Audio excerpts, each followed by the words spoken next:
আসসালামু আলাইকুম। BBA BBS second year এবং থার্ড ইয়ারের ট্যাক্সেশনের বাংলাদেশ বইয়ের চাকরি হতে আয় হতে নতুন নিয়মে আজকে 1 নম্বর ক্লাসের গুরুত্ব বোঝানোর জন্য একটা কথা বলছি। ধরে নিতে পারো এই ক্লাসটা ইতিহাসের সর্বশ্রেষ্ঠ ক্লাস অথবা ট্যাক্সেশনের বাংলাদেশ বইয়ের সবচেয়ে গুরুত্বপূর্ণ ক্লাস এটা। এখন আমার কথা শুনে একজন শিক্ষার্থী না টেনে ধৈর্য ধরে সম্পূর্ণ ক্লাসটা দেখলেন। সম্পূর্ণ ক্লাস দেখার পরে যদি মনে হয় যে আমার কথা ঠিক নেই, ক্লাসের গুরুত্ব কম, তুমি ওইভাবে বুঝতে পারো নাই, তাহলে ভিডিওতে একটা কমেন্ট করে দিবেন যে আপনার কথা শুনে আমরা ক্লাসটা দেখলাম কিন্তু ওইভাবে আমরা উপকৃত হলাম না। তাহলে আমি আলোচনা শুরু করছি। অনেক কিছু বোঝানোর আছে, ধৈর্য ধরে প্রথম থেকে শেষ পর্যন্ত ক্লাসটা দেখো। নতুন হয়ে থাকলে আমার ইউটিউব চ্যানেল এবং আমার ফেসবুক পেজ সাবস্ক্রাইব ফলো করে রাখবেন। আমি চলে আসলাম আমার ডিজিটাল নোটের মধ্যে। আমি অনেকগুলো বিষয় এখানে লিখে রেখেছি, এখন তোমাদেরকে ব্যাখ্যা করে বোঝাবো। এইটুকু গ্যারান্টি দিতে পারি যে সম্পূর্ণ দেখলে তুমি বুঝতে পারবে, অনেক কিছু বোঝার আছে। ওকে, শুরুতে জেনে নেওয়া প্রয়োজন বাংলাদেশের কর বিধি অথবা কর কি, এটা জেনে নেওয়া প্রয়োজন। তারপরে চাকরি হতে আয় ধারা 32 থেকে 34, এগুলো নিয়ে আমি বিস্তারিত আলোচনা করছি। আচ্ছা, তোমাদের মনের মধ্যে কি প্রশ্ন জাগে, একটি দেশের সরকার দেশের জনকল্যাণ করে রাস্তাঘাট নির্মাণ করে টাকা কোথায় থেকে পায়? সরকারের আয়ের অন্যতম উৎস হচ্ছে কর। কর দুই ধরনের, একটা প্রত্যক্ষ কর, আরেকটা পরোক্ষ কর। এই প্রত্যক্ষ করের মধ্যেই পড়ে আয় কর অথবা ইনকাম ট্যাক্স। এটার মানে হলো যে একজন ব্যক্তি কোন কোন খাত থেকে ইনকাম করতে পারে। যেমন যে কোনো একজন ব্যক্তি একক ব্যক্তি কর নির্ধারণ, যে কোনো একজন ব্যক্তি চাকরি করতে পারে, চাকরি থেকে ইনকাম করতে পারে, তাই না? তারপরে একজন ব্যক্তি ভাড়া হতে ইনকাম করতে পারে, যেমন বাসা আছে, ভাড়া দিয়ে ইনকাম করতে পারেন। একজন ব্যক্তি কৃষি খাত হতে ইনকাম করতে পারেন, ব্যবসা থেকে ইনকাম করতে পারেন, মূলধনী লাভ খাতে ইনকাম করতে পারেন, অন্যান্য খাতে ইনকাম করতে পারেন, আর্থিক পরিসম্পদ হতে আয় এইটা থেকে ইনকাম করতে পারেন। এই প্রত্যেকটা একজন ব্যক্তি ইনকাম করতে পারেন এই সকল খাত থেকে, এগুলোকে বলা হয় একক ব্যক্তি কর নির্ধারণ। তো একজন ব্যক্তি যে ইনকাম করবেন নির্দিষ্ট একটা টাকার উপরে যদি ইনকাম করেন, যেমন ধরেন সাধারণত নতুন নিয়মে 3,50,000 টাকার উপরে যদি কোনো ব্যক্তি ইনকাম করেন, ওই অতিরিক্ত টাকার উপরে সরকারকে কর দিতে হবে, ট্যাক্স দিতে হবে, যেটা বাধ্যতামূলক। সেই করের টাকা এবং ট্যাক্সের টাকা নিয়ে সরকার জনকল্যাণ করে থাকেন। তাহলে আমরা বুঝতে পারলাম যে একজন ব্যক্তি যেই সকল খাত থেকে আয় করতে পারেন, প্রত্যেকটা খাত এখানে লেখা হয়েছে, এগুলো একক ব্যক্তি কর নির্ধারণ খাতের অন্তর্ভুক্ত। আবার 3,50,000 টাকার উপরে ইনকাম করলেই কিন্তু ওই টাকার উপরে সরকারকে কর দিতে হবে। কি পরিমাণ কর দিতে হবে এটা বোঝার জন্য ক্লাসটা একেবারে শেষ পর্যন্ত দেখতে হবে। এখন একজন ব্যক্তি চাকরি থেকে ইনকাম করলেন, তাহলে উনি কি পরিমাণ ট্যাক্স বা কর দিবেন, এটার তো একটা নিয়ম কানুন আছে, নির্দিষ্ট একটা নিয়ম মেনেই তো এটা বাইর করতে হবে, তাই না? এখন ওই নিয়ম কানুন চাকরি হতে হয় তারা 32 থেকে 34-এর মধ্যে আছে। আমরা আজকের ক্লাসে 2টা অঙ্কের সমাধান করব। আর আমি আগেই বলেছি আমার এই ক্লাস সবচেয়ে বেশি গুরুত্বপূর্ণ। 2টা অঙ্কের সমাধান করব, একটু সময় লাগবে, একটু সময় লাগতে পারে, তোমরা ধৈর্য ধরে ক্লাসটা দেখো। তারপরে ধাপে ধাপে এই যে প্রত্যেকটা খাত আছে এগুলোর মধ্যে থেকেই তোমাদের পরীক্ষায় 10 মার্কসের 4 মার্কসের অঙ্কগুলো থাকে। আমি ধারাবাহিক ক্লাসের মধ্যেই তোমাদেরকে সহজে বুঝিয়ে দিব ইনশাল্লাহ, সহজ উদাহরণের মাধ্যমে। আচ্ছা, এটা গেল। তাহলে আমাদের আজকের ক্লাসের আলোচ্য বিষয় চাকরি হতে আয় ধারা 32 থেকে 34। তারপর যখন যেটা আলোচনা করা প্রয়োজন আমি ওইটা নিয়েই কিন্তু আলোচনা করব। আমি চাকরি হতে আয় ধারা 32 থেকে 34 এই আলোচনায় যাচ্ছি। এটাতে যাওয়ার আগে আরেকটা আলোচনা করতে হচ্ছে। আমি তো বলেছি যে কর দুই ধরনের, একটা প্রত্যক্ষ কর আরেকটা পরোক্ষ কর, মানে সরকারের আয়ের অন্যতম উৎস হচ্ছে এই কর। এখন প্রত্যক্ষ কর যেটা দেওয়া বাধ্যতামূলক, এইটার মধ্যে ইনকাম ট্যাক্স বা আয়কর, এই আয়ের যে করগুলো আছে এগুলো দিতে হয়। তাহলে পরোক্ষ করের কিছু উদাহরণ দিয়ে দেই। আসলে পরোক্ষ কর দেওয়াটা মানে সরাসরি সরকার কর আদায় করে না। যখন কোনো নাগরিককে কোনো সুবিধা দিবে ঠিক তখনই সেই করটা আদায় করে। উদাহরণস্বরূপ, যেমন একজন নাগরিক কোনো কিছু রেজিস্ট্রেশন করবেন বা এই জন্য যে ফি দিতে হবে, উনি যখন কোনো সুবিধা পাবেন ঠিক তখনই ফিটা দিবেন, না হলে তো ফিটা দেওয়ার প্রয়োজন পড়ে না। তো এটা হচ্ছে পরোক্ষ কর, যে একজন নাগরিকের প্রয়োজন হলে ওই ফিটা দিবেন, এটাও একটা কর। বা একজন নাগরিক কোনো অপরাধ করলেন, অপরাধের জন্য যে জরিমানাটা দিবেন এটা কিন্তু সরকারই পাবে, এটাও পরোক্ষ কর। অথবা কোনো কোম্পানি বা কোনো ফ্যাক্টরি কোনো প্রোডাক্ট উৎপাদন করবে, প্রোডাক্ট উৎপাদন করে এটা তো বিক্রয় করবে, বিক্রয় করার মধ্যে যেমন ধরলাম একটা প্রোডাক্টে কোম্পানি টোটাল ব্যয় হলো 8 টাকা, টোটাল ব্যয় 8 টাকা, তার সাথে টোটাল ব্যয় এবং এই প্রফিট যুক্ত করে 8 টাকা, তার সাথে মূল্য সংযোজন কর এটাকে বলা হয়। সরকারকে কর দিতে হবে 2 টাকা, 8 টাকার 2 টাকা মিলে 10 টাকা, এই 10 টাকার মধ্যে করটা অন্তর্ভুক্ত। এখন এই প্রোডাক্টটা বিক্রি করলেই কিন্তু সরকার 2 টাকা কর পেয়ে যাবে, এটা হচ্ছে পরোক্ষ কর। যাই হোক, এটা নিয়ে আলোচনা করার প্রয়োজন মনে করলাম, এই জন্য আমি আলোচনাটা করলাম। এবার আমি চাকরি হতে আয় নিয়ে আলোচনা করব। চাকরি 2 ধরনের, সরকারি চাকরি, বেসরকারি চাকরি।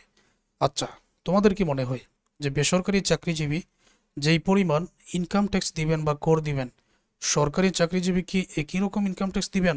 না, দুইটা 2 ধরনের। এখন এই দুইটা 2 ধরনের যে আমি আসলে তোমাদের একেবারে সহজে বোঝাতে পারবো, এই জন্য আমাকে একটু সময় দেন। একজন ব্যক্তি যে চাকরি করে ইনকাম করেন, ওই ইনকামের উপরে কিন্তু উনি নির্দিষ্ট টাকার উপরে কর দিবেন, তাই না? এখন কি পরিমাণ আয় ওনার হলো বছরে, করটা কিন্তু বছরে দেওয়া হয়, কি পরিমাণ আয় হলো সেটা বাইর করার প্রয়োজন। বাইর করার জন্য যে টেবিলটা অঙ্কন করে নিতে হয়, এটা সেই টেবিল, বিবরণ টাকা টাকা। এখন আমি যেটা বোঝাবো এটা বেসরকারি চাকরিজীবীর জন্য। তারপরে সরকারি চাকরিজীবীর জন্য আমি যেটা বোঝাবো এটা বোঝাতে 2 মিনিটও সময় লাগবে না। বর্তমানে আমি যেটা বোঝাচ্ছি তোমরা মনে রেখো, এটা বেসরকারি চাকরিজীবীর জন্য। ওকে, একজন কর্মচারীর, বেসরকারি চাকরিজীবীর মূল একটা বেতন থাকবে, ওই বেতনের মধ্যে মহার্ঘ ভাতা অন্তর্ভুক্ত থাকবে, চিকিৎসা ভাতা অন্তর্ভুক্ত থাকতে পারে, আপ্যায়ন ভাতা অন্তর্ভুক্ত থাকতে পারে। এখন মূল বেতনের সাথে এই ভাতাগুলো যোগ করতে হবে, কারণ এগুলা আয়ের সাথে যুক্ত। কিন্তু নতুন নিয়ম অনুযায়ী যাতায়াত ভাতা যেটা, এটা সম্পূর্ণ অকরদার্য, ব্যয়িত ধরে এই ভাতাটা আসলে যাতায়াতের জন্য দেওয়া হয়েছে। একজন চাকরিজীবী যাবে আসবে গাড়ি ভাড়া করে, ওনার তো যাতায়াত ভাতা খরচ হয়েই যাবে সাথে সাথে, তার মানে সম্পূর্ণ টাকাটার সাথে সাথে অকরদার্য করে দেখাতে হবে নতুন নিয়ম অনুযায়ী। এই ট্যাক্সেশনের বাংলাদেশ এটা তো পরিবর্তন হয় নিয়মটা, এটার সাথে সাথে অকরদার্য করে দেখাতে হবে। উৎসব ভাতা থাকতে পারে, বোনাস থাকতে পারে, প্রত্যেকটা যোগ করে দেখো যাতায়াত ভাতার টাকাটা কিন্তু আর এখানে হিসাবে অন্তর্ভুক্ত হবে না, এটা আমরা হিসাবে আনবো না। তারপরে মোট প্রাপ্ত বেতন, মোট প্রাপ্ত বেতন আমরা এখানে পেয়ে যাব। তবে এর আগের যে নিয়মটা ছিল চিকিৎসা ভাতা থেকে সরাসরি অকরদার্য, এরকম নিয়ম ছিল, কিন্তু এখন নিয়মটা অন্যরকম। একজন কর্মচারী মোট প্রাপ্ত বেতন বছরে কি পরিমাণ পেলেন আমরা এই টেবিলের মাধ্যমে পেয়ে যাব, একটু পরে তো 2টা অঙ্কের সমাধানও আছে। তারপরে একসাথে এই জায়গায় অকরদার্য মানে কি পরিমাণ বেতনের উপরে টাকা দিতে হবে না, এটা হচ্ছে চাকরি হতে আয়ের 1/3 মানে 3/1 টাকা, অথবা সর্বোচ্চ 4,50,000 টাকার যে মানে যেটা কম সেটাই এখানে নিতে হবে। 4,50,000 টাকার উপরে নেওয়া যাবে না। উদাহরণ দিচ্ছি, যেমন উদাহরণস্বরূপ একজন ব্যক্তির মোট প্রাপ্ত বেতন এখানে হয়ে গেল ধরে নাও 6 লক্ষ টাকা, এর 3/1 হচ্ছে 2 লক্ষ টাকা, এমনিতেই লিখতেছে। এখন এই 3/1 2 লক্ষ টাকা অথবা 4,50,000 টাকা, এই দুইটার মধ্যে কম হবে এই 2 লক্ষ টাকা, এই 2 লক্ষ টাকাই এখানে বসিয়ে অকরদার্য করে দিব। মানে এই 2 লক্ষ টাকার উপরে তোমাকে কর দিতে হবে না। একটু পরেই তো অঙ্কের সমাধান আছে, সহজে বুঝতে পারবেন। তারপরে এটা হলো নিয়ম। আচ্ছা, এখন আমি তোমাদেরকে যেটা বোঝালাম এটা হচ্ছে বেসরকারি চাকরিজীবীর জন্য ছিল, তাই তো? তাহলে এখন আমরা বুঝবো সরকারি চাকরিজীবীর জন্য। আর বলেছিলাম যে 2 মিনিটে বোঝাতে পারবো, হ্যাঁ 2 মিনিটই সময় লাগবে। শুধুমাত্র সরকারি চাকরিজীবীদের মূল বেতন হিসাবে অন্তর্ভুক্ত হয়, উৎসব ভাতা অন্তর্ভুক্ত হয়, বোনাসটা অন্তর্ভুক্ত হয়, আর যত ধরনের ভাতা আছে প্রত্যেকটা সাথে সাথে অকরদার্য। মানে এগুলার উপরে কোনো এই কর দিতে হবে না, এটার সাথে সাথে যাতায়াত ভাতার মতো অকরদার্য হয়ে যাবে, টাকাটা হিসাবে অন্তর্ভুক্ত হবে না। তিনটা ছাড়া কি কি? মূল বেতন, উৎসব ভাতা, বোনাস, এই তিনটা ছাড়া আর কোনোটাই কিন্তু হিসাবের মধ্যে অন্তর্ভুক্ত হবে না। আমি বোঝাতে পেরেছি? আবার সরকারি চাকরিজীবীদের যেহেতু সাথে সাথে অকরদার্য, তখন এই 3/1 এটাও বাদ দেওয়ার কোনো প্রয়োজন নেই। তাহলে আজকের ক্লাসে প্রয়োজন পড়ে একটা বেসরকারি চাকরিজীবীর অঙ্কের সমাধান আর একটা সরকারি চাকরিজীবীর অঙ্কের সমাধান। ইনশাল্লাহ আমি দুইটা অঙ্কেরই সমাধান বুঝাবো। তাহলে একবার আবার বলছি, মূল বেতন, উৎসব ভাতা, বোনাস, এই তিনটা ছাড়া আর প্রত্যেকটা সাথে সাথে অকরদার্য, এবং এখানে শেষের টাকাটাও বাদ দিতে হবে না। এখানে 1 মিনিটও সময় লাগে না এই বোঝানোর জন্য। এটা গেল, একটু পরে একটা অঙ্কের সমাধান হবে ইনশাল্লাহ। আচ্ছা, চাকরিজীবী একজন চাকরিজীবী চাকরি করতেছেন, একজন কর্মচারী। উনি চাকরি করে যে বেতনটা পেলেন পরিবারের জন্য খরচ করবেন, অথবা এমন কোনো জায়গায় যদি উনি টাকাটা বিনিয়োগ করেন যেই বিনিয়োগের উপরে ওনাকে কিছু ছাড় দেওয়া যায়, ওনাকে কিছু কর রেয়াত দেওয়া যায়, মানে কর ছাড় দেওয়া যায়, ওই টাকাটা আয় থেকে বাদ দেওয়া যায়। এই জন্য বিনিয়োগ ভাতার পরিমাণটা এখানে নির্ণয় করতে হয়। বিবরণ টাকা দিয়ে ইম্পর্টেন্ট যেগুলো আমি এগুলো এখানে লিখে নিয়েছি, তবে এটার লম্বা আরও তালিকা আছে, তবে এগুলো শিখলেই হয়ে যাবে। জীবন বীমার প্রিমিয়াম এবং সর্বোচ্চ সীমা বিমা মূল্যের 10%-এর মধ্যে ছোট যেটা, ওই টাকাটাই এখানে অন্তর্ভুক্ত হবে। জীবন বীমা প্রিমিয়ামের দুইটা তথ্য থাকবে, একটা জীবন বীমা প্রিমিয়াম মূল্য, আর জীবন বীমা প্রিমিয়াম আর সর্বোচ্চ সীমা বিমা মূল্যের যেটা, বিমার যে মূল্য, বিমার যে এই টাকা, ওইটা 10%, এটার মধ্যে ছোট যেটা ওইটা এখানে। তারপর ডিপোজিট পেনশন স্কিমে দান একটা এন্ট্রি থাকবে, এটা আবার সর্বোচ্চ সীমা 1,20,000 টাকা। ওই দুইটার মধ্যে ছোট যেটা, ছোটটা ওইখানে যাবে, তার মানে 1,20,000-এর উপরে এখানে যাবে না। এখন ডিপোজিট পেনশন স্কিমে দান যদি 2 লক্ষ হয়, তাহলে আমি 1,20,000 ছোটটা ওইখানেই নিব। জাকাত তহবিলে দান এটা অনুমোদনযোগ্য। অনুমোদনযোগ্য মানে কি? মানে একজন কর্মচারী বেতন পাওয়ার পরে এই সকল তহবিলে যদি দান করে, ওই দানের উপরে কিছু টাকা কর রেয়াত করা যায়, কিছু টাকা ছাড় দেওয়া যায়, এটাই বিনিয়োগ ভাতার পরিমাণ আগে নির্ণয় করা হয়। এখানে প্রভিডেন্ট ফান্ডে নিয়োগকর্তা কর্মীর দান উভয়টা আসে, প্রভিডেন্ট ফান্ডে নিয়োগকর্তা কর্মীর দান উভয়টা আসে। শেয়ার ক্রয় করা হলে এটা আসে, অনুমোদনযোগ্য। সঞ্চয়পত্র ক্রয় করা হলে এটাও আসে। অনুমোদিত ভবিষ্যৎ তহবিলে দান এটাও আসে, দাতব্য হাসপাতালে দান এটাও আসে। মোট বিনিয়োগের পরিমাণ এখানে পাওয়া যাবে। ওকে, এখন মোট বিনিয়োগ আমরা পেয়ে গেলাম। ওকে,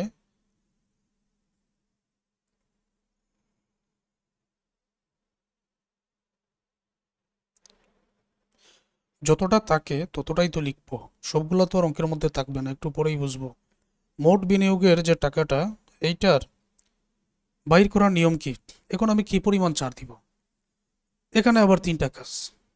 কি পরিমাণ আমি ছাড় দিব? কাজটা হচ্ছে, এই যে মোট বিনিয়োগের যে টাকাটা আমি এখানে পেয়েছি, এই টাকার উপরে 50%, ক নম্বরে মোট বিনিয়োগের উপরে 15%, ধরে নিলাম এখানে 1 লক্ষ টাকা আমি পেয়েছি, এটার 15% এখানে আসবে 15,000 টাকা। ওকে, তারপরে ওই যে মোট আয় নির্ণয় করার সময় এখানে যে টাকাটা আমি পাবো, উদাহরণস্বরূপ এখানে আমি পেয়েছি ধরে নিলাম 6 লক্ষ টাকা, উদাহরণস্বরূপ, তখন এই 6 লক্ষ টাকার উপরে এখানে হবে 3%। এই 6 লক্ষ টাকার 3% আমরা এখানে বাইর করব। তো 6 লক্ষ টাকার 3% যত টাকা হয় আমরা এখানে লিখব। আর বিনিয়োগের উপরে 15%, এটা কিন্তু ফিক্সড, সবসময় একই। 15% টাকা বাইর করবার, সর্বোচ্চ 10 লক্ষ টাকা বাইর করব। ওই তিনটার মধ্যে তুলনা করব কোনটা কম, যেটা কম ওইটাই হবে বিনিয়োগ ভাতার পরিমাণ, ওই টাকাটাই হবে বিনিয়োগ ভাতার পরিমাণ। আমি কি বোঝাতে পেরেছি যে বিনিয়োগ ভাতা আমি নির্ণয় করতেছি, ঠিক আছে, তবে সরাসরি বিনিয়োগ, মোট বিনিয়োগের উপরে 15%, আয়ের উপরে 3%, সর্বোচ্চ সীমা 10 লক্ষ, তিনটার মধ্যে তুলনা করব, মানে ক খ গ যেটা কম সেটাই কিন্তু আমি এখানে অন্তর্ভুক্ত করব। আমার এই ক্লাস একেবারে ফুল স্ক্রিন করে দেখো। ওকে, এখন তো কর রেয়াতের কি পরিমাণ কর দিতে হবে সেটাও তো নির্ণয় করার প্রয়োজন, সেটা আমি বোঝাচ্ছি। উদাহরণস্বরূপ আমি ধরে নিলাম তোমাদেরকে বোঝানোর জন্য, ওই যে আয়টা চাকরি হতে মোটায়, এই চাকরি হতে মোটায় ধরে নিলাম আমি 6 লক্ষ টাকা এখানে পেয়েছি। তোমাদের বোঝানোর জন্য আমার ক্লাসটা একেবারে ফুল স্ক্রিন করে দেখো, মোবাইলে রোটেট অন করে ফুল কোয়ালিটিতে দেখো। ধরে নিলাম 6 লক্ষ টাকা পেয়েছি, তখন কি কাজ, ওই 6 লক্ষ টাকার মধ্য থেকে এখানে তো 20 লক্ষ হতে পারে, কোম্পানির আকার ভেদে টাকার পরিমাণ আরও বেশি হতে পারে, ব্যবসায়ের আকার ভেদে। প্রথম 3,50,000 টাকার উপরে বা চাকরির আকার ভেদে এখানে টাকার পরিমাণ আরও কম বেশ হবে সারা বছরের। প্রথম 3,50,000 টাকার উপরে 0%, মানে 6 লক্ষ টাকা থেকে যদি 3,50,000 বাদ দেওয়া হয় বাকি 2,50,000 থাকে। পরবর্তী 1 লক্ষ টাকার উপরে 5%, এরপরে 4 লক্ষ টাকার উপরে 10%। তো যদি 4 লক্ষ টাকা না থাকে তখন ওই টাকার উপরেই যে টাকা বাকি আছে, মনে করো 6 লক্ষ আমি বলেছিলাম না, উদাহরণ দিয়ে বোঝাচ্ছি। এই 6 লক্ষ টাকার মধ্য থেকে প্রথম 3,50,000 চলে গেলে 0%, বাকি 1,00,000 5%। এখন 3,50,000 আর 1,00,000 4,50,000, বাকি রইল আরও 1,50,000। তখন এখানে আছে 4 লক্ষ। এখন 4 লক্ষ তো আর হবে না, 1,50,000 টাকার উপরে 10% দিয়ে উত্তরটা হয়ে যাবে। যদি আরও বেশি টাকা থাকে, ধরে নিলাম একেবারে 40 লক্ষ, তখন পরবর্তী 5 লক্ষ টাকার উপরে 15%, পরবর্তী 5 লক্ষ টাকার উপরে 20%, অবশিষ্ট যে টাকা থাকবে একেবারে 10 লক্ষ টাকা হলে ওইটার উপরে 25%। দেন আমি মোট করদায় টাকাটা এখানে যোগ করে নিব। দেখেন তো আমি বোঝাতে পারলাম কিনা, এটাই নিয়ম, যোগ করে নিব।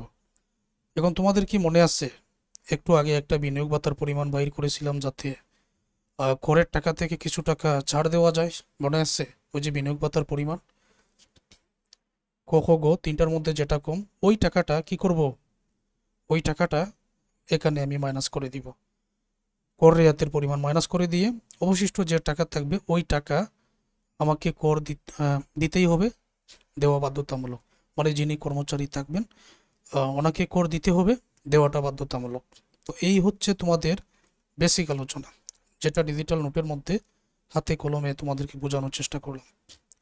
এখন আমি তোমাদের 2টা অঙ্কের সমাধান বোঝাবো, ইনশাআল্লাহ সকল শিক্ষার্থীরা বুঝতে পারবেন।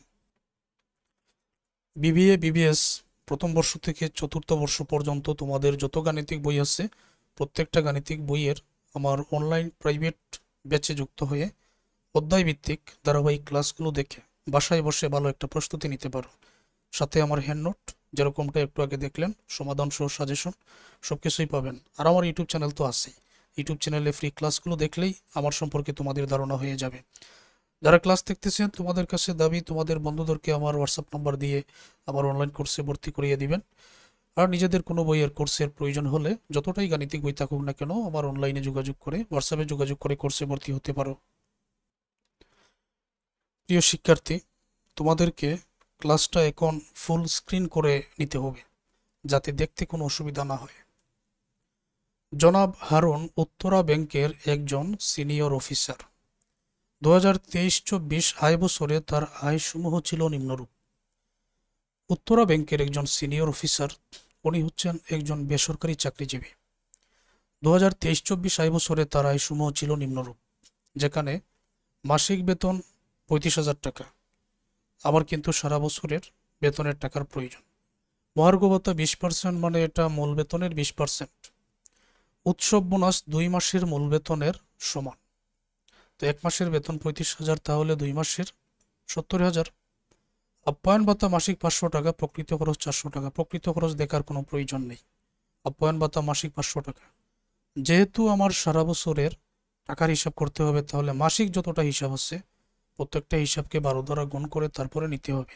আমি একটু পরে তোমাদেরকে সব কিছু দেখিয়ে দিচ্ছি। যাতায়াত ভাতা মাসিক 3,000 টাকা। যাতায়াত ভাতা যাই থাকুক সাথে সাথে অকরদার্য, কারণ একজন কর্মচারীকে যাতায়াত করার জন্য এই টাকাটা দেওয়া হয়েছে, টাকাটা তো অবশ্যই আয় থেকে বাদ দিতে হবে। বাড়ি ভাড়া ভাতা মূল বেতনের 70%। বাড়ি ভাড়া ভাতা বাসস্থান সুবিধা মূল বেতনের 70%। চার্জ ভাতা মাসিক 3,500 টাকা। অনুমোদিত প্রভিডেন্ট ফান্ডে দান মূল বেতনের 10%। অনুমোদিত প্রভিডেন্ট ফান্ডে দান মূল বেতনের 10% নিয়ে গুরুত্বপূর্ণ একটা কথা আমার আছে, একটু পরিব্যাখ্যা করতেছি। চিকিৎসা ভাতা মাসিক 1,000 টাকা, তাহলে এটাকেও 12 দ্বারা গুণ করতে হবে।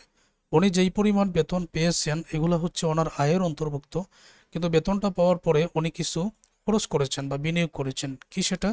জীবন বীমার প্রিমিয়াম 3,000 টাকা, বিমা মূল্য 50,000 টাকা। উনি বই ক্রয় করেছেন 5,000 টাকা, আসলে বই ক্রয় অনুমোদনযোগ্য নয়। আমি 1 লক্ষ টাকার বই ক্রয় করতে পারি, এটা আমার ইচ্ছা, তাই বলে কি সরকার এটা অনুমোদন দিবে? না। জাকাত তহবিলে দান 6,000 টাকা, এটা অনুমোদনযোগ্য। হজ স্কিমে দান মাসিক 500 টাকা, তাহলে অবশ্যই 12 দ্বারা গুণ করতে হবে।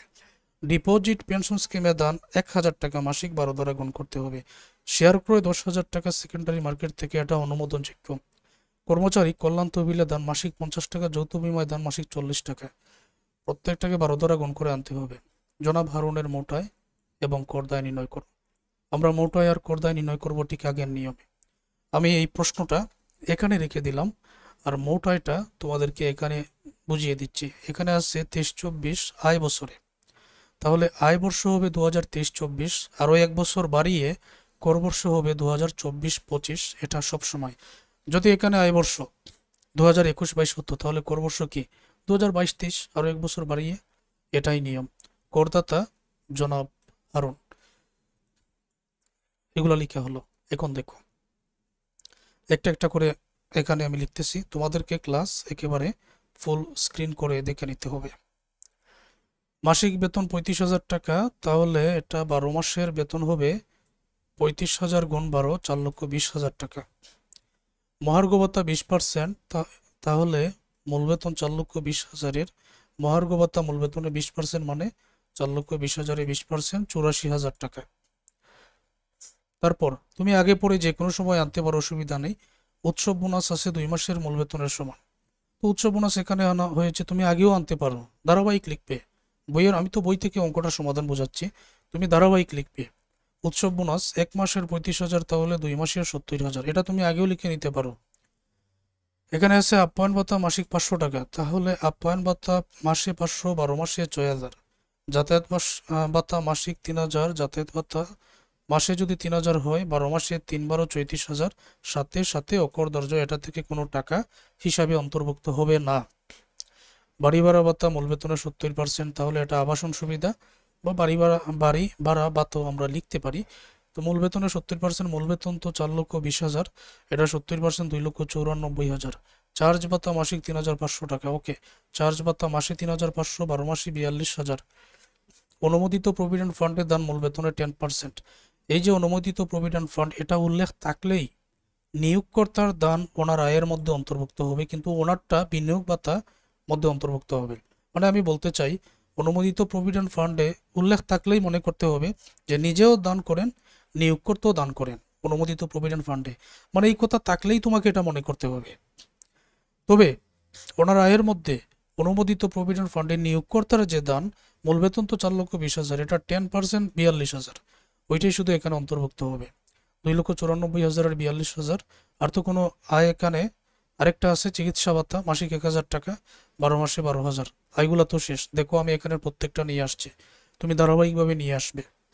মোট প্রাপ্ত বেতন এগুলা যোগ করে নাও, 9,70,000। নিয়মটা কি ছিল, যে ওই চাকরি হতে আয়ের 1/3 বা 9,70,000-এর 3/1, 3,23,333 হয় এবং 4,50,000 টাকা, এই দুইটার মধ্যে কম কোনটা? 3,23,333, এটা বাদ দিতে হবে, মানে এই পরিমাণ টাকার উপরে ওনাকে কর দিতে হবে না। 9,70,000 টাকা থেকে 3,23,333 বাদ দিলে চাকরি হতে মোট আয় 6,46,667। এই টাকার উপরে জনাব হারুনকে কর দিতে হবে, ট্যাক্স দিতে হবে। এখন দেখা যাচ্ছে ওনার কিছু বিনিয়োগের পরিমাণ আছে। আচ্ছা, তাহলে বিনিয়োগের নিয়ম অনুযায়ী আমি বিনিয়োগের কাজটা করি। তবে আমি মোট আয় পেয়েছি 6,46,667, এটা তোমরা আপাতত মনে রাখো। পুনরায় আমি প্রশ্ন এখানে রেখে কর রেয়াতের পরিমাণ বা বিনিয়োগ ভাতার পরিমাণটা এখানে বাইর করতেছি। প্রথমে আছে জীবন বিমার প্রিমিয়াম 3,000 টাকা, বিমা মূল্য 50,000। জীবন বিমা প্রিমিয়াম 3,000, বিমা মূল্য এটা 50,000-এ 10% 5,000, সবচেয়ে কম যেটা 3,000 ওইটাই হিসাবে অন্তর্ভুক্ত হবে। তার মানে 3,000 আর 5,000-এর মধ্যে তো 3,000-ই আসবে। বই ক্রয় কিন্তু আসবে না, কারণ বই ক্রয় এটা অনুমোদনযোগ্য নয়। জাকাত তহবিলে দান আসবে 6,000। হজ স্কিমে দান মাসিক 500, তাহলে এই হজ স্কিমে দান মাসিক 500 টাকা, এটা আমাদের তালিকার মধ্যে ছিল না। হজ স্কিমে মাসিক 500 না, 5,000 টাকাও যদি উনি দান করেন, ওনার আসলে ব্যক্তিগত, সরকার এটা অনুমোদন দেয় নাই, তো এটা এই জায়গার মধ্যে ওইটা আর আসবে না। তারপরে ডিপোজিট পেনশন স্কিমে দান 1000 টাকা মাসিক, তাহলে ডিপোজিট পেনশন স্কিমে মাসে 1000, 12 মাসে 12,000, সর্বোচ্চ সীমা 1,20,000, এই দুইটার মধ্যে ছোট 12,000, এটা হিসাবে অন্তর্ভুক্ত হবে। শেয়ার ক্রয় নিয়ে আসো, শেয়ার ক্রয় 10,000। কর্মচারী কল্যাণ তহবিলে দান মাসিক 500, যৌথ বিমায় মাসিক এই 40। তো কর্মচারী কল্যাণ তহবিলে মাসিক 50, আর যৌথ বিমায় মাসিক 40। 50 গুণ 12 600 টাকা, যৌথ বিমা তহবিল 40 গুণ 12 480 টাকা। তারপরে যদি অনুমোদিত প্রভিডেন্ট ফান্ডে দান মূল বেতনের 10% হয়ে থাকে, তখন এই কর রেয়াতের পরিমাণ বা বিনিয়োগ ভাতার পরিমাণ ওই জায়গায়, এটার কিন্তু দুইটা নাম, কর রেয়াতের পরিমাণও লিখতে পারো, বিনিয়োগ ভাতার পরিমাণও লিখতে পারো, তবে ওই জায়গায় নিয়োগকর্তা কর্মী উভয়ের টাকা আসে। যেহেতু এটা অনুমোদিত প্রভিডেন্ট ফান্ডে মূল বেতনের 10%, মূল বেতন আছে 4,20,000 টাকা ছিল, 4,20,000-এর 10% 42,000, যেহেতু নিয়োগকর্তা কর্মীর দান নিতে হবে 2 দ্বারা গুণ 84,000 টাকা। দেখো আমি প্রত্যেকটা বিনিয়োগ এখানে লিখে নিয়েছি। তো মোট বিনিয়োগ 1,16,080 টাকা। এখানে যে কথাগুলো আছে বইয়ের মধ্যে তুমি এটা লিখে নিতে পারো বা আমার মতো সংক্ষেপও লিখে নিতে পারো। নিয়মটা কি, যে এখানে যে আয় 4,46,667, ওই টাকার উপরে প্রথমে 3%, 19,400 টাকা। এখানে যে মোট বিনিয়োগ 1,16,080, ওইটার উপরে 15%, 17,412 টাকা। সর্বোচ্চ সীমা 10 লক্ষ টাকা। সবচেয়ে কম কোনটা, ক খ গ তিনটার মধ্যে 17,412, এটাই উত্তর। এই টাকাটা আমি কর থেকে বাদ দিতে পারি, এটা হলো কর রেয়াতের পরিমাণ। আমি কি এটা বোঝাতে পেরেছি? ওকে, এখন লক্ষ্য করো, আয়ের পরিমাণ 4,46,667, কর রেয়াতের পরিমাণ 17,412। তাহলে এখন কর দায় নির্ণয় করার পালা। তো মোট আয়ের প্রথম 3,50,000 টাকার উপরে 0% কোনো টাকাই আসবে না। পরবর্তী 1 লক্ষ টাকার উপরে 5% 5,000, বাকি রইল 1,96,667, কারণ টোটাল টাকাই তো ছিল, কত টাকা ছিল আয়, 4,46,667। 3,50,000, 1 লক্ষ, 4,50,000 বাদ দিলে বাকি থাকে 1,96,667। এই টাকার উপরে 10% 19,667 যোগ করে নাও, মোট কর দায় 24,667। আর ওইখানে যে বিনিয়োগ ভাতার পরিমাণ, মানে বিনিয়োগের উপরে কিছু টাকা ছাড় দেওয়া যায়, 17,412, সেটা এখানে বাদ দেওয়া হলো। বাদ দেওয়ার কারণে নেট কর দায় আমরা এখানে 7,255 পেয়ে গেলাম। আমি কি অঙ্কটা বোঝাতে পেরেছি? তারপরে বই ক্রয় এবং ঘর স্কিমে দান, এটা অনুমোদনযোগ্য নয়, এ জাতীয় টিকাগুলো আমরা এখানে লিখে দিতে পারি, বইয়ের মধ্যে আছে এই টিকাগুলো। আপ্যায়ন ভাতা সম্পূর্ণ করদার্য, এক্ষেত্রে প্রকৃত খরচ বিবেচনা করা যাবে না, এগুলো তো আমি এর আগেও তোমাদের অঙ্কের মধ্যে বলেছি। চলে আসো 2 নম্বর অঙ্কের মধ্যে। আমি বলেছি যে একটা বেসরকারি একটা সরকারি অঙ্কের সমাধান তোমাদের বোঝাবো। জনাব সুনীল কুমার বাংলাদেশ সরকারের স্বরাষ্ট্র মন্ত্রণালয়ের অতিরিক্ত সচিব হিসেবে কর্মরত আছেন। বাংলাদেশ সরকারের মানে কি, তাহলে সরকারি চাকরিজীবী। 30 জুন 2024 তারিখে সমাপ্ত অর্থবর্ষে তিনি নিম্নোক্ত হারে বেতন ভাতাদি পেয়েছেন। মূল বেতন 80,000 টাকা মাসিক, ওকে। বাড়ি ভাড়া ভাতা মূল বেতনের 60%, চিকিৎসা ভাতা 2,000, যাতায়াত ভাতা 1,500। এছাড়াও উক্ত আয়বর্ষে তিনি 2টি উৎসব ভাতা পেয়েছেন, যার প্রতিটি তার 1 মাসের মূল বেতনের সমান। বৈশাখী ভাতা বাবদ 16,000 টাকা পেয়েছেন। তিনি মূল বেতনের 10% বিধিবদ্ধ ভবিষ্যৎ তহবিলে, অর্থাৎ স্ট্যাটিউটরি প্রভিডেন্ট ফান্ড SPF জমা করেন এবং ওই তহবিল হতে 30,000 টাকা সুদ পেয়েছেন। তিনি স্ট্যাটিউটরি প্রভিডেন্ট ফান্ড SPF এ জমা করেন এবং ওই তহবিল থেকে 30,000 টাকা সুদও পেয়েছেন, যেটা আয়ের মধ্যে পড়ে। 24-25 কর বর্ষে জনাব সুনীল কুমারের করযোগ্য আয় নির্ণয় করো। ওকে, এখন প্রশ্নটা এখানে রেখে আমি উত্তরটা তোমাদের এখানে বুঝিয়ে দিচ্ছি।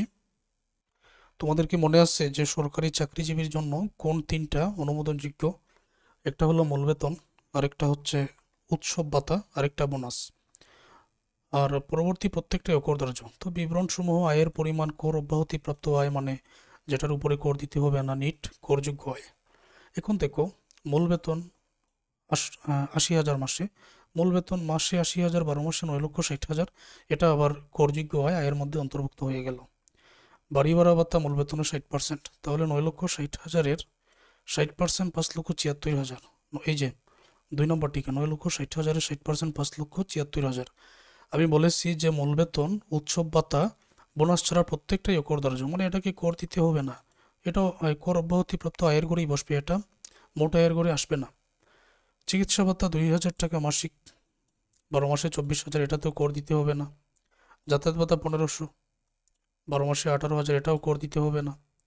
তারপরে 2টি উৎসব ভাতা পেয়েছেন 1 মাসের মূল বেতনের সমান, তো 1 মাসের মূল বেতন 80,000, উৎসব ভাতা তো দুইটি উৎসব ভাতা 80,000 গুণ 2, 1,60,000। সরকারি চাকরিজীবীদের জন্য এটা আবার হিসাবে অন্তর্ভুক্ত হয়ে যায়। বৈশাখী ভাতা 16,000 টাকা যেটা পেয়েছেন, সাথে সাথে অকরদার্য, এটা কিন্তু নিট করযোগ্য আয়ের মধ্যে অন্তর্ভুক্ত হবে না। তারপরে তিনি যে একটা সুদের টাকা পেয়েছেন 30,000 টাকা, বিধিবদ্ধ ভবিষ্যৎ তহবিলের সুদ 30,000 টাকা, সাথে সাথে অকরদার্য, নিট করযোগ্য আয় 9,60,000, 1,60,000 যোগ করলে 11,20,000। এটাই হচ্ছে চাকরি হতে মোট আয় বা করযোগ্য আয়। তো এটা কি আমি তোমাদের বোঝাতে পেরেছি? সরকারি চাকরিজীবীদের জন্য মূল বেতন এবং উৎসব ভাতা, বোনাস ছাড়া প্রত্যেকটা সাথে সাথে অকরদার্য করে দেখাতে হবে, মানে এটার উপরে কোনো কর দিতে হবে না। এটা সরকারি চাকরিজীবীদের একটা বড় সুবিধা, তাদের অধিকার এটা। তাহলে নিট করযোগ্য আয় 11,20,000 টাকা উত্তর। এখন পরবর্তী ক্লাস, পেইড কোর্সে যারা যুক্ত আছো, পরবর্তী ক্লাস বা অন্যান্য চ্যাপ্টারের যে ক্লাস আমি এভাবেই তোমাদের বোঝাবো, সহজে বুঝবেন। ধন্যবাদ সবাইকে আমার ক্লাস দেখার জন্য।